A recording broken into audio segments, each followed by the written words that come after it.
मला वाटलं नव्हतं की माझ्या आयुष्यात कोणी माझ्यावरती एखाद्या ब्लॅक मॅजिकचा प्रयोग केला असेल.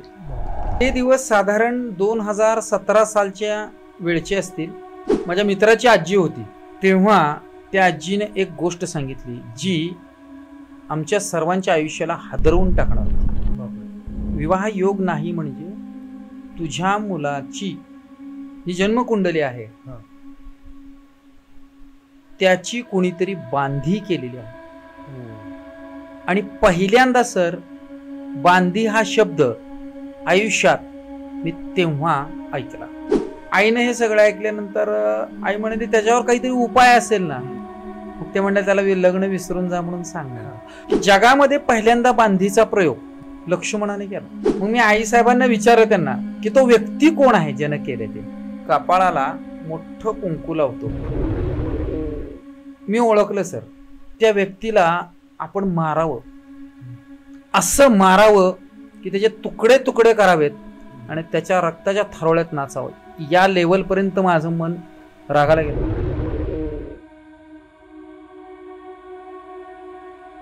मित्रांनो, भूत, प्रेत, निगेटिव्ह एनर्जी, ब्लॅक मॅजिक, करणी याबद्दल आपण फक्त मनोरंजनासाठी बघतो किंवा ऐकतो. पण जेव्हा हे एखाद्यासोबत होतं तर ते किती भयानक असू शकतं याचा आपण अंदाजा सुद्धा लावू शकत नाही. म्हणूनच आजचा हा एपिसोड खूप स्पेशल असणार आहे. आज आपल्या सोबत पंढरपूरवरून संतोष देशपांडे आले. ते त्यांच्या आयुष्यातील रिअल टाईम एक्सपिरियन्स आज आपल्यासोबत शेअर करणार आहे. मित्रांनो, एपिसोड सुरू होण्याच्या आधी लाईक, शेअर आणि सबस्क्राईब करून ठेवा. थँक्यू. सर, आम्हाला भीती सुद्धा वाटते आणि एक्साइटमेंट सुद्धा आहे तुमचे अनुभव ऐकण्यासाठी. तर मला असं वाटतं की आपण लवकरच सुरुवात करूया. धन्यवाद. मी सर्वप्रथम कटिंग पे मीटिंग या प्रोग्राममध्ये मला चेतन पाटील सरांनी बोलवलं त्याबद्दल मी त्यांचे आभार व्यक्त करतो. माझ्या लाईफमध्ये सगळं काही व्यवस्थित होतं असं काही नाही. एक इन्सिडेंट म्हणून मी सांगू इच्छितो. आयुष्यामध्ये बऱ्याच गोष्टी आपल्याला विचार करायला लावतात. मग त्या गोष्टी आध्यात्मिक पद्धतीच्या असू शकतात, आनंदी जीवनातल्या असू शकतात. आणि प्रत्येक माणसाच्या माग एक त्याची सावली असते. अच्छा. आणि ती सावली एका वेगळ्या घटनेत निर्माण झाली असते. मला माझ्या वडिलांच्या कृपेमुळे म्हणा किंवा आशीर्वादामुळे म्हणा सरकारी नोकरी लागलेली होती. मग आमच्या समाजामध्ये सरकारी नोकरी असणं, पेन्शन मधली ऑर्डर असणं ही गोष्ट खूप अशी पॉवरफुल आहे. पण एक अशी गोष्ट घडली की ज्यामुळे तब्बल 12 वर्षापर्यंत माझा विवाह सुद्धा होऊ शकला नाही. बापरे. मग मी त्या गोष्टीवर कधी विश्वास ठेवत नव्हतो की असं असू शकतं वगैरे. पण ते मी स्वतः भोगलेलं आहे. अच्छा. जेव्हा आपण एखादी गोष्ट स्वतः भोगतो तेव्हाच त्याच्यावर आपण विश्वास होतो. खरं. लोक म्हणतात का की चमत्कार दाखवल्याशिवाय कोण नमस्कार करत नाही. खरं. आणि माझ्या बाबतीत सुद्धा तसंच घडलं. ऍक्च्युली माझं सर्व शिक्षण झाल्यानंतर माझ्या वडिलांनी लगेचच मला वयाच्या 23व्या वर्षी ग्रॅज्युएशन झाल्यानंतर मला एक गव्हर्नमेंट जॉब बघून दिला. माझी ऑर्डर इन पेन्शन मधली होती. वा. पण तब्बल त्याच्यानंतर 12 वर्ष माझा विवाह होऊ शकला नाही. खूप प्रयत्न केले. अक्षरशः जे म्हणतात की नाही वेगवेगळ्या उपासना, त्या उपासनेतल्या सगळ्या गोष्टी केल्या. सोमवारचं व्रत, देवीचं मंगळवारचं व्रत, कुमकुमार्चना. इव्हन मी पंढरपूर ते तुळजापूर पर्यंत 12 वर्ष मी चालत गेलेलो आहे. बापरे. तरी सुद्धा मला त्या 12 वर्षाच्या फेऱ्यामध्ये जी गोष्ट मला हवी होती, म्हणजे माझ्या फॅमिलीच्या दृष्टिकोनातून ती खूप महत्वाची होती, ते म्हणजे माझं लग्न, ते होऊ शकलं नाही. मी नेहमी विचार करायचो की आपण दिसायला व्यवस्थित आहोत, आपल्याला कुठलं व्यंग नाहीये, पगार व्यवस्थित आहे, नोकरी आहे, मुली चालून येत होत्या. पण समोरून होकार कधी येत नव्हता. माझी आई अक्षरशः वेड्यासारखं प्रत्येक पुरोहिताकडे ब्राह्मणाकडे जायची आणि त्यांना विचारायची की काय केल्यामुळे माझ्या मुलाचं लग्न होईल. इतकी विचित्र परिस्थिती म्हणून सांगतो की तिने जे सांगेल ते तिच्यासाठी मला करावं लागत होतं. नाही विलाज होता. बरोबर. आईचं प्रेम आणि शेवटी स्वतःसाठी सुद्धा माणूस झगडतच असतो. पांढरे बुधवार केले. पंढरपूरमधून नारदाचं मंदिर आहे विष्णुपदाकडे, तिथं बुधवारी मी जायचो दर्शनाला. त्याला पांढरे बुधवार, फक्त पांढरे कपडे घालायचे, पांढरच खायचं, असं सुद्धा केलं. मला वाटलं नव्हतं की माझ्या आयुष्यात कोणी माझ्यावरती एखाद्या ब्लॅक मॅजिकचा प्रयोग केला असेल. आणि ही गोष्ट माझ्या आईमार्फत मला माझ्या मित्राच्या वास्तुशांतीला जेव्हा मी गेलो तेव्हा समजलं. ते दिवस साधारण 2017 सालच्या वेळचे असतील. आषाढ महिन्याच्या दरम्यानची गोष्ट. माझी आई नेहमीप्रमाणे कोण विद्वान व्यक्ती वगैरे आले की त्यांना आवर्जून विचारायची माझ्या मुलाचं लग्न कधी होईल. तिने असंच विचारलं. माझ्या मित्राची आजी होती, त्यांना सर्वजण आई साहेब म्हणायचे. मीही तिथंच होतो. जेवण वगैरे झालं होतं वास्तुशांतीचं आणि आम्ही सगळेजण बसलो होतो अगदी गप्पा वगैरे मारत. मग आईने विचारलं की माझ्या मुलाचं लग्न वगैरे अजून काही जमत नाही, खूप उपाय केले, काय कारण असू शकतं. देवाचं वगैरे केलं, कुलदैवताचं केलं. तेव्हा त्या आजीने एक गोष्ट सांगितली जी आमच्या सर्वांच्या आयुष्याला हादरवून टाकणार होती. त्या आईसाहेब म्हणाल्या तुझ्या मुलाच्या आयुष्यात विवाह योग नाही. डायरेक्ट आईला जेव्हा हे सांगितलं, डायरेक्ट सांगितलं त्यांनी, तेव्हा पहिल्यांदा मी हादरलो. म्हणजे आपण असंच जाणार, म्हणजे दुःख वाटलं पर्यंत. आई म्हणाली काहीतरी उपाय असेल. तेव्हा त्या म्हणाल्या विवाह योग नाही म्हणजे तुझ्या मुलाची जी जन्मकुंडली आहे त्याची कोणीतरी बांधी केलेली आहे. आणि पहिल्यांदा सर बांधी हा शब्द आयुष्यात मी तेव्हा ऐकला. ऍक्च्युली मला बांधी किंवा ते जे ब्लॅक मॅजिकचे प्रकार आहेत काहीच माहिती. आपण करणी वगैरे म्हणतो, भानामती म्हणतो, पण बांधी हा प्रकार मला पहिल्यांदा कळला. मग आईने विचारलं की नेमकं काय झालंय. तेव्हा तिने स्पष्ट सांगितलं की तुम्ही कोणाला त्याची लग्नपत्रिका म्हणजे जन्मपत्रिका दिली ते का लग्न बघा वगैरे जोडा म्हणून. आई म्हणली हो दिली होती, बऱ्याच जणांना दिली. एका व्यक्तीने त्याची बांधी केलेली आहे आणि तो व्यक्ती तुमच्या अगदी जवळचा आहे. एक गोष्ट सांगतो सर की विशेष करून आपल्या जवळची जी व्यक्ती असते ना यात 100% इन्व्हॉल्व असते. मला त्यावेळेला जेव्हा आईने विचारलं तेव्हा मला ते थोडं खोटं वाटलं. काहीतरी बाबा पैसे वगैरे कमवायसाठी लोक करत असतात. पण मला हे माहित होतं की त्या ज्या आई साहेब आहेत त्यांनी अजूनपर्यंत कोणाकडून 1 रुपया घेतलेला नाही आणि त्यांनी जे सांगितलंय ते सत्यच असतं.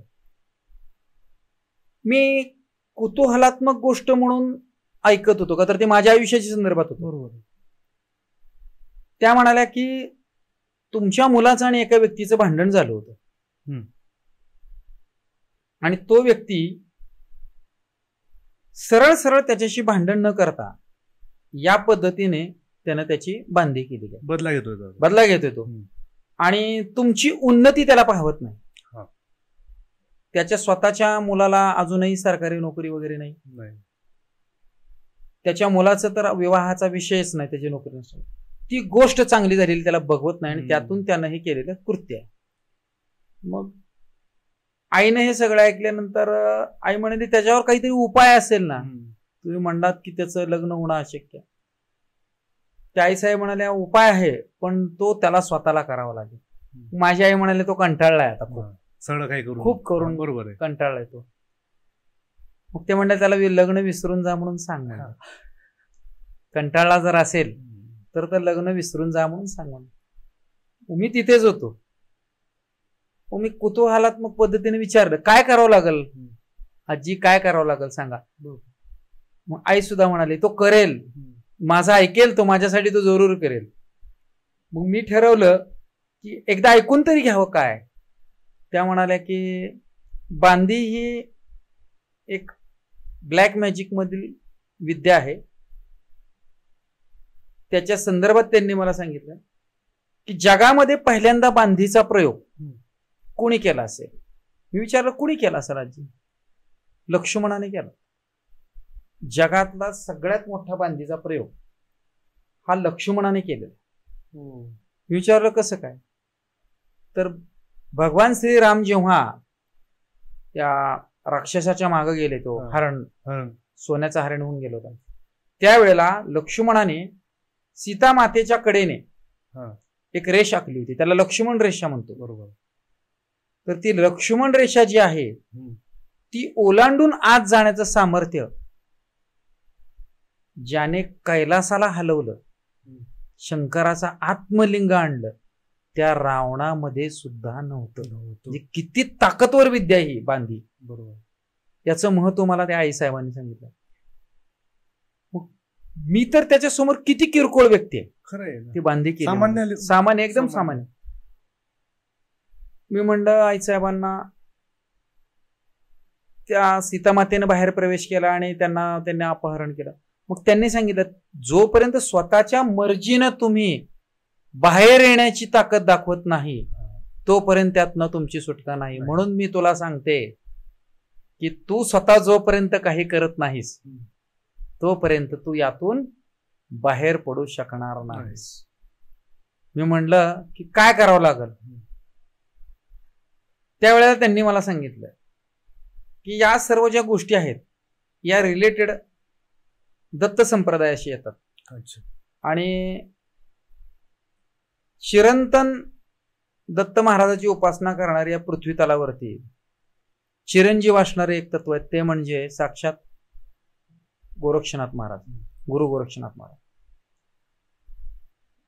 त्यांनी बरेच पुस्तकं लिहिलेली आहेत. त्यातलं एक वशीकरण म्हणून एक पुस्तक आहे, ते त्यांनी वाईट वापर होतो शाबर मंत्र वगैरे म्हणून ते बंद केलेलं आहे. आणि काही चांगली लोक सुद्धा आहेत आणि काही वाईट लोक सुद्धा आहेत ज्यांनी हा बांधीचा प्रकार लोकांच्या वाईटाकरता वापरला. त्यावर उपाय काय. तर त्या आईसाहेब म्हणाल्या की यावरती एकच उपाय आहे, नाथांना शरण जायचं, गुरु महाराज म्हणजे दत्त महाराजांची उपासना करायची. त्यासाठी काय करावं लागेल तर नवनाथाचे 3 पारायण करावं लागतं. नवनाथ भक्ती कथा सार आहे, त्याचे 3 पारायण करावं लागते. आषाढ अमावस्येच्या दिवशी ग्रंथ विकत घ्यायचा. आषाढ प्रतिपदेला पहिल्या दिवशी, श्रावण प्रतिपदेला पहिल्या दिवशी आपण हे करायचं, सुरुवात करायची पारायणाला. अगदी त्याचे नियम वगैरे सांगितले त्यांनी. आणि 7 दिवसाचं पहिलं पारायण, थोडे 2 दिवस घ्या, परत दुसरं पारायण, आणि तिसरं जे पारायण आहे ते श्रावण महिन्यात नाही करायचं, भाद्रपद महिन्यात करायचं असं सांगितलं. 3 पारायण झाल्यानंतर पक्ष 15 असतो, त्याला आपण महाळाचा महिना म्हणतो. त्या महिन्यात तुझं लग्न जमलं. परफेक्ट बोलणं, परफेक्ट सांगितलं. अगदी तुला बोलवणं येईल आणि तू देवीची उपासना केलीस, म्हणजे 12 वर्ष तू चालत वगैरे गेलास, तर त्या नावाची मुलगी तुला देवी ज्या दिवशी बसते अश्विन शुद्ध प्रतिपदे दिवशी तुला पाहायला मिळेल. दसऱ्या दिवशी तुझं लग्न जमलेलं असेल आणि कार्तिक पौर्णिमे दिवशी तू तुझ्या जोडीनं माझं दर्शन घ्यायला इच्छित. नमस्कार. बापरे. मला पहिल्यांदा हे सर खूपच असं म्हणजे काय वाटलं, काहीतरीच आहे आपण. पण गरजवंताला अक्कल नसते म्हणतात, तशा पद्धतीने मी काय विचार केला, चला एवढं केलं इच्छा ते मार्गात अजून एक करू. आणि मी अगदी त्यांनी सांगितलेल्या पद्धतीने ते करायचं ठरवलं. मग मी आईसाहेबांना विचारलं त्यांना की तो व्यक्ती कोण आहे ज्यानं केलं ते. मग त्यांनी मला नाव सांगितलं नाही, पण एक हिंट दिली की तो व्यक्ती कपाळाला मोठं कुंकू लावतो. मी ओळखलं सर, एक माझ्या मित्राचेच वडील होते. त्यावेळेला मला असं वाटलं की माझ्या आयुष्यातले 12 वर्ष ज्या व्यक्तीने वाया घालवले त्या व्यक्तीला आपण मारावं, असं मारावं की त्याचे तुकडे तुकडे करावेत आणि त्याच्या रक्ताच्या थारोळ्यात नाचावं, या लेवलपर्यंत माझं मन रागाला गेलं होतं. अर्थात सगळ्यांना समजा आई साहेबांनी ते ओळखलं. ते मला म्हणले ते तुझ्या हातात नाहीये म्हणले, जे आहेत नाथ महाराज दत्तात्रय ते त्याला शिक्षा देतील, तुला सांगितलेलं काम कर. पहिल्या दिवशी मी उपासनेला बसलो. जिथं मी पारायणाला बसलो त्याच्या बाजूलाच त्यांचं ते घर वगैरे होतं आणि तिथं सिलेंडरचा जो रेग्युलेटर असतो तो आपोआप बस्ट झाला, एकदम असं फुटला. बापरे.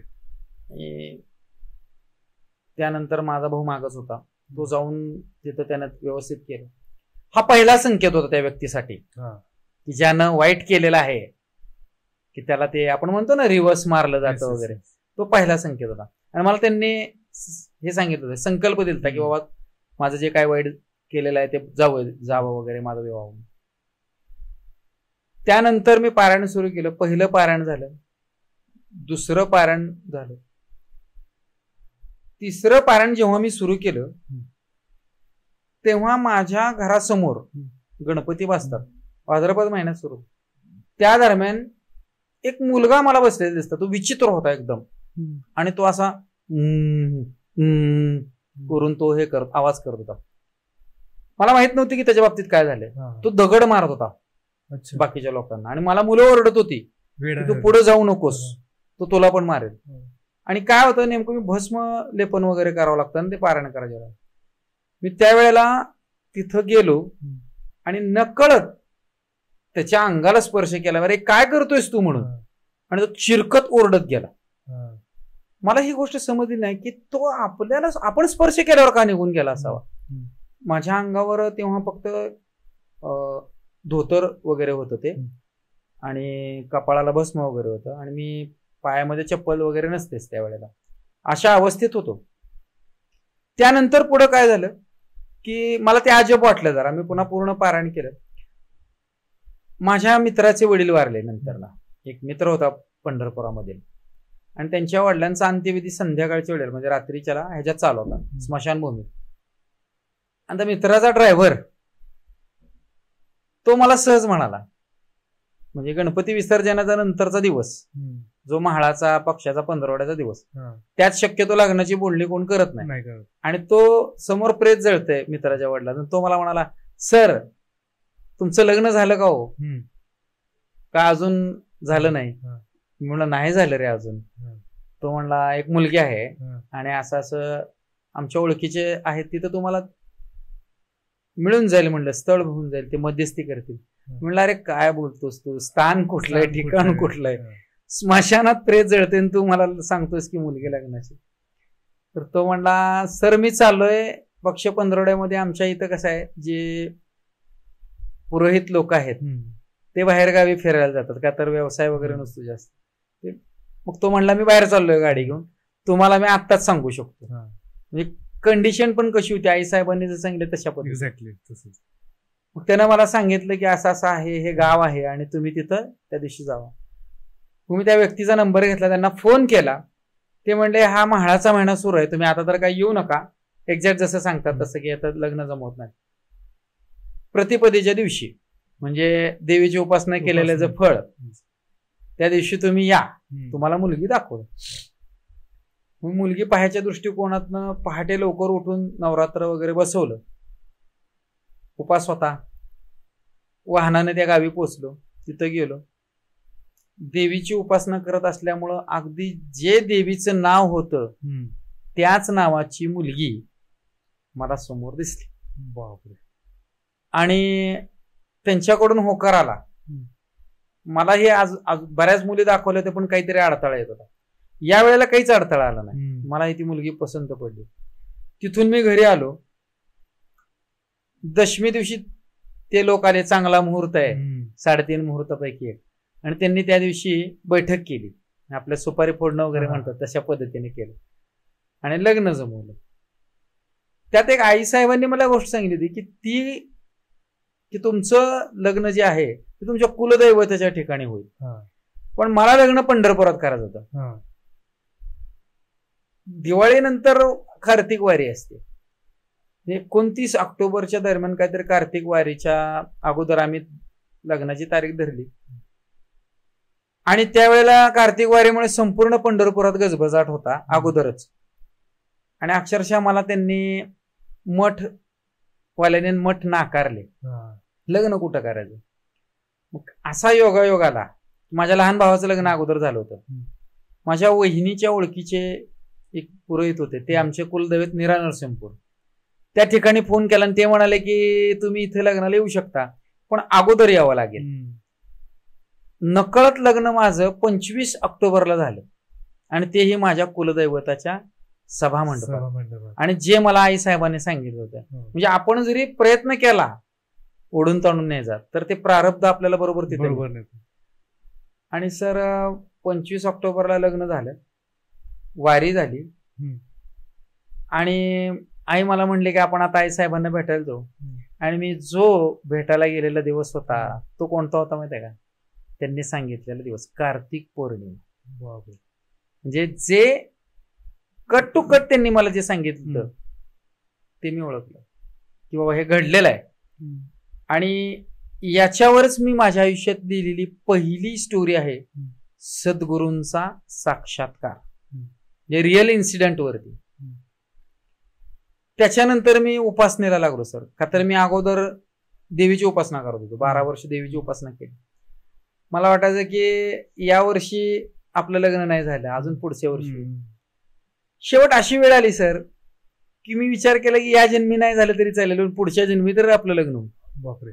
का तर काही जणांनी काय म्हणायचे, ह्यांच्या पत्रिकेत लग्नाचा योगच नाही. माझा एक मित्र होता महेश म्हणाचा, तो काय म्हणायचा, संतोष काही जरी झालं मेल्यावर रुईच्या झाडाबरोबर लग्न नाही बरं का लावायचं आपण. भले आंधळी लुळी लंगडी पांगळी कुठलीही मुलगी मिळू दे, लग्न करायचं. आणि त्यानं आणि मी हे ठरवलं. पण परिस्थिती इतकी भयानक होती, तो जो काही बांधी म्हणायचा प्रकार होता त्यात एकदा लग्न जमवलेलं, साखरपुडा झालेला, आणि जी मुलगी होती माझ्या आईच्या माहेरकडचीच होती, तिनं स्वतःहून फोन करून सांगितलं की मी वेडाचे झटके येतात म्हणून गोळी खात आहे. आता कुठल्या आईला वाटेल की आपल्या मुलाला अशा मुलीशी लग्न. त्यावेळेला मोडलं. म्हणजे हे सोन्याची अंगठी जी आपण ह्याला करतो साखरपुड्याला, ती केल्यानंतर मोडलेलं लग्न. म्हणजे 12 वर्ष एखादा व्यक्ती सरकारी नोकरीमध्ये असून सुद्धा त्याला कुठलाही प्रॉब्लेम नसताना सुद्धा त्याचं लग्न होऊ शकत नाही. असली भयानक ताकद त्या विद्येमध्ये आहे. आणि ती म्हणजे बांधी. मग लग्न झाल्यावर मी आईसाहेबांना विचारलं की मला शेवटच्या पारायणाच्या पहिल्या दिवशी एक मुलगा दिसला आणि मी त्याच्या जवळ गेलो तो ओरडला.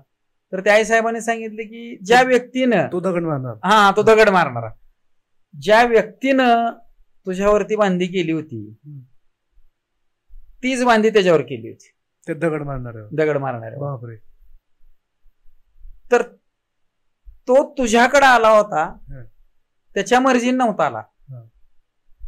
ते तू पारायण करत असल्यामुळे तुझ्या अंगाला जे भस्म होतं त्याचा स्पर्श फक्त हवा होता त्याला दुसरं कोण त्यातनं सोडवणार नव्हतं.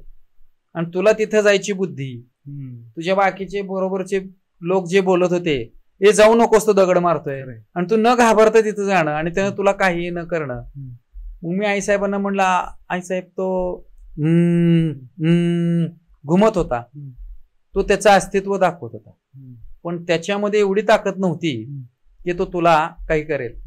पण तू स्वतःहून त्याला स्पर्श केला आणि तो किंचाळत ओरडत गेला. ते जे काय होतं ना सर, ती त्याची सुटका होती त्यात. तुमच्या मार्फत त्याची सुटका झाली. मी म्हटलं मी मीडिएटर कसं काय झालो. तर त्या आईसाहेबांनी सांगितलं की जेवढ्या पवित्रतेने आपण एखाद्या ईश्वराची आराधना करतो त्यावेळेला ईश्वर आपल्याला मीडिएटर बनवतो, मध्यस्थ बनवतो. आणि कुठलीही निर्विकार भावनेने केलेली गोष्ट ही देवाला आवडते, त्यात स्वार्थ नसला पाहिजे. खरंय. मग तीच गोष्ट माझ्या बाबतीत घडली आणि त्यात त्या मुलाचं त्यातनं सोडवणूक झाली वाटतं. सर मला वाटायला लागलं की हे जे काय आहे, जे एवढं शक्तिशाली आहे की आपल्याकडे सगळं काही असताना सुद्धा आपल्या मनातल्या इच्छा पूर्ण होऊ शकत नाही, तर ते आहे तरी काय हे जाणून घेण्यासाठी त्यानंतर मी जी बांधी काय आहे त्याचा अभ्यास सुरू केला. म्हणजे माझ्या आयुष्यात अभ्यास सुरू केला म्हणजे मी काय ब्लॅक मॅजिकचे वगैरे प्रयोग नाही केले सर, की नेमकं काय आहे ते, की लोक म्हणजे चांगली गोष्ट आहे ती, बऱ्याच चांगल्या गोष्टीसाठी लोक वापरतात बरेच लोक जे नाथपंथीय वगैरे आहेत ते. पण जगामध्ये जास्तीत जास्त दुसऱ्याचं वाटोळं करण्यासाठी वापरणाऱ्यांचं प्रमाण खूप जास्त झालं आणि त्यातून हे सगळं घडत गेलं. आजही मला माझ्या आईचा तो आवाज आठवतो, अरे ते काहीही कर पण तू लग्न कर. आणि मी ओरडायचो, कोणाबरोबर लग्न करू, स्थळ येत नाही. आणि परिस्थिती इतकी विचित्र आहे की आलेली स्थळ बघून सांगू योग नाही, हे शब्द मला असे तोंडपाठ झाल्यासारखे होते. पण जेव्हा सगळं काही झालं तेव्हा मला सद्गुरूंचा साक्षात्कार काय असतो ते जाणवलं. आणि तेव्हापासून बघा सर मी उपासनेला लागलो गुरु महाराजांच्या. बऱ्याच गोष्टी घडत गेल्या पुढे आयुष्यामध्ये. मी तुमच्याशी परत बोलेन या विषयावर नक्कीच. कटिंग मीटिंग मध्ये आज तुम्ही बोलून जे मला म्हणजे अनुभव सांगायला सांगितलात, बरोबर, हा माझा आयुष्यातला पहिला अनुभव. म्हणजे आता मी ऑडियन्सला पण सांगू इच्छितो की कोणाचा भरोसा असतो कोणाचा नसतो, पण ज्यांच्यासोबत ही घटना होते तर त्यांनाच त्या घटनेचं गांभीर्य माहिती असतं. तर म्हणून म्हणजे असं माझी पण तशी इच्छा आहे की काही का असे ना कोणत्या प्रकारात तुम्हाला जे काही वाटेल स्पिरिच्युअली, भक्ती, दान, धर्म किंवा पूजा अर्चना आपल्या आपल्या पद्धतीने ते करत जावा. त्याचा खरंच एक पॉझिटिव्ह इम्पॅक्ट आपल्या लाईफवर होत असतो आणि निगेटिव्ह एनर्जी पासून आपल्याला ती वाचवत असते कोणत्या लेवलला, असं मला तरी वाटतं. हो बरोबर आहे सर. आता मी या बाबतीत जर बोलायचं म्हणलं तर एक मी सांगेन तुम्हाला की आता त्या आई साहेब होत्या, त्यांनी मला सांगितलं. मग आता बऱ्याच जणांना वाटतं त्या आई साहेब दक्षिणा घेऊन पैसे घेऊन काहीतरी करत असतील. लोकांचा समज काय असतो की पैसे दिले की सगळं काय होतं. ज्या व्यक्ती आपल्याला असा मार्ग दाखवतात ना ते एकही रुपया घेत नाही. सगळ्यात पहिली महत्वाची गोष्ट, जिथं पैशाचा व्यवहार येतो त्या ठिकाणी वाकसिद्धी म्हणून जो प्रकार आहे तो राहत नाही सर. बरोबर. आयुष्यात बऱ्याच गोष्टी घडून गेल्या त्याच्यानंतर परत, पण ही खरी सुरुवात उपासनेची होती आणि काहीतरी जाणून घेण्याची होती. बरोबर. आणि जे जाणून घ्यायचं होतं ते जे होतं ते म्हणजे ते बांधी म्हणजे काय हे जाणून घ्यायचं. बरोबर. सर तुम्ही तुमचे जे अनुभव सांगितले खरंच एक अंगावर काटा येतोय मला. म्हणजे कुणासोबत सुद्धा असं नको व्हायला पाहिजे. वयाचे 12 वर्ष वाया घालणं फक्त का तर दुसऱ्याचं चांगलं पाहिलं गेलं नाही त्यांचं, होऊ नये दुसऱ्या. तर खरंच ह्या म्हणजे अशा चांगल्या विद्येचा असा दुरुपयोग होत असतो आपल्या समाजात आणि तरी बऱ्याच लोकांना त्याच्यावर भरोसा नसतो. तरी आता मला एक्साइटमेंट माझे वाढले. आता काय असे अनुभव असतील तुमच्या लाईफ मधले परत एखाद्या करणीवरचे, कारण करणीमध्ये पण बरेच टाइप्स असतात, विविध कारणांसाठी ती करणी केली गेली असेल, तर अजून काही अनुभव असतील तर आम्हाला ऐकायला आवडतील. जरूर जरूर, नक्कीच नक्कीच.